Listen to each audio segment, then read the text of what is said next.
Hello and welcome guys to another video on the Nicene Creed and the explanation videos. So let's keep going here. So the next thing we're going to talk about is the background of the Nicene Creed. What is the history behind it?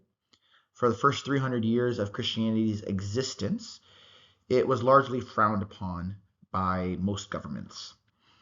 There's a whole set of reasons behind that, but that's not the focus of this video.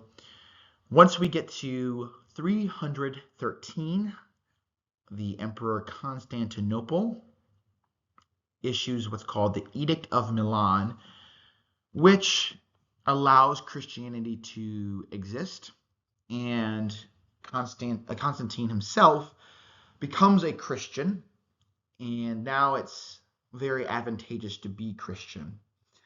So Constantine ends all this persecution that was happening, and right now is the first opportunity for Christians to gather together to come up with a good way of teaching the Bible and a common understanding. And Constantine wants this himself, so he calls all these different bishops from around the world to answer different theological questions that were hard to answer beforehand when everyone had to be split up because of persecution. It would have been too dangerous to meet all in one place.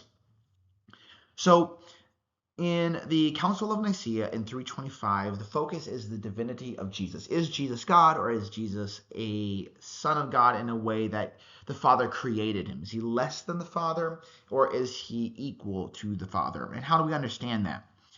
So these bishops came around the world and decided, you know what, the Bible does teach that Jesus is God and he is one with the Father. So this creed isn't trying to replace the Bible. It's not trying to add to the Bible. It's trying to make clear what the Bible says. It's trying to teach in a coherent way what do we see in the text. So it uses a lot of words that aren't particularly in the Bible, but it uses words to describe the set of ideas that we see in the Bible. We'll get into that in later discussions. So there was a shorter version that was published in the Council of Nicaea in 325 AD.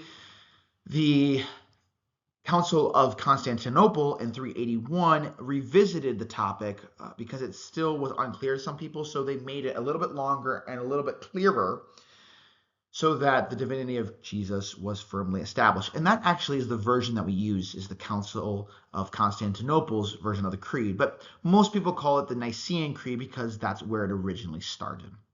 So this is the context, and this is why we are studying it. So we hope that this is helpful, and we'll see you in the next video.